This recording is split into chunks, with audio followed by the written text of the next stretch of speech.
Press the lord నిజమైన స్వరం మార్చి 15, 2025 Holi prayer home సంఘం వారి అనుదిన వాగ్దాన పరిచర్య. యెహోవా నీ శత్రువుల చేతిలో నుండి నిన్ను విమోచించును. మీకా గ్రంథము 4వ అధ్యాయము 10వ వచనము. ప్రియమైన దేవుని వారలారా, మన తండ్రి అయిన దేవుడు మన పితరులను అనేక మార్లు యుద్ధంలో గెలిపించి శేషించిన జనానికి దేవుడు దీవెనకరంగా వారిని శత్రువుల చేతిలో నుండి విడిపించి మరలా రక్షించుకునేవారు. దేవునికి వ్యతిరేకులైనప్పుడల్లా వారు చెరలోనికి పట్టబడేవారు. దేవుని ఆనుకునేటప్పుడు వారు దేవుని చేత ఆ శత్రువుల నుండి విమోచింపబడి మరలా వారి పట్టణానికి దేవుడు వారిని నడిపించి వారిని ఆశీర్వదించేవారు.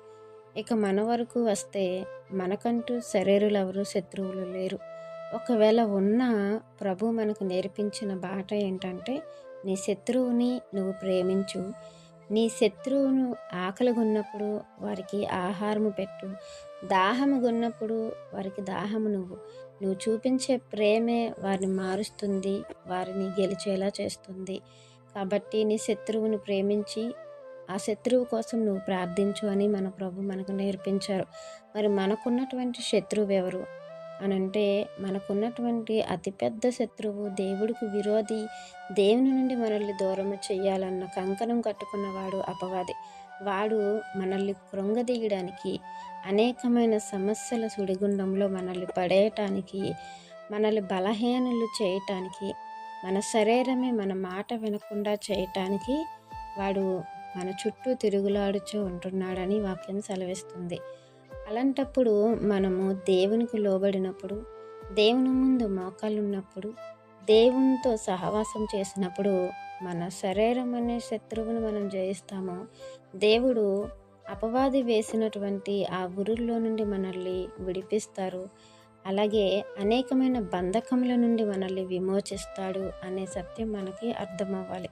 ప్రియమైన దేవుని వారలారా, మనకి అతిపెద్ద శత్రువు అపవాది అయితే, మనల్ని దేవుని నుండి దూరం చేయటానికి వాడి కంకణం కట్టుకున్నప్పుడు ఈ శరీరం కూడా మనకి లోబడదు, దేవునికి లోబడదు.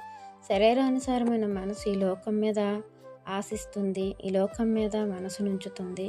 మనల్ని కూడా దేవునికి దూరం చేయడానికి ఇదొకటి మనకు వ్యతిరేకంగా ఉంటుంది. ఎప్పుడూ కూడా శరీరానుసారమైన మనసు దేవుని మాటలకు లోబడదు. అది ఆత్మానుసారమైన మనసుకి వ్యతిరేకంగా ఉంటుంది, దేవునికి విరోధంగా ఉంటుంది.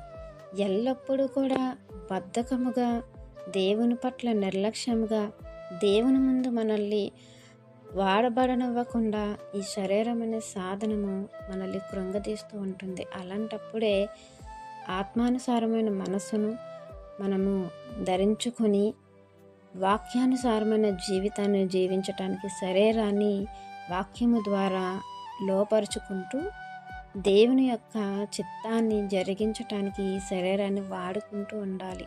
అలాంటి శక్తి దేవుడు అప్పుడు మనకిస్తారు.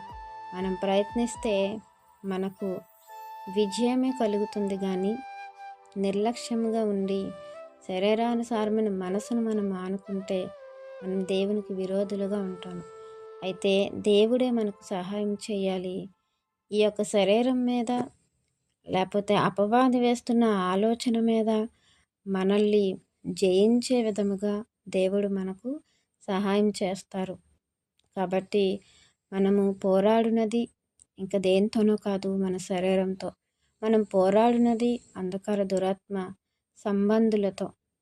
అలాంటి యుద్ధంలో మనం గెలవటానికి ఎల్లప్పుడూ దేవుడు మన పట్ల ఉంటారని, మన పట్ల వ్యాజ్యం ఆడతారని వాక్యం ద్వారా గ్రహించుకొని దేవునికి లోబడే పిల్లలుగా ఉండాలని వాక్యం మనందరి జీవితంలో దేవుడు ఫలింపచేయాలని ఆశిస్తున్న వారు దైవజనులు బ్రదర్ పి. నెహెమియా గారు. God bless you. ఆమెన్.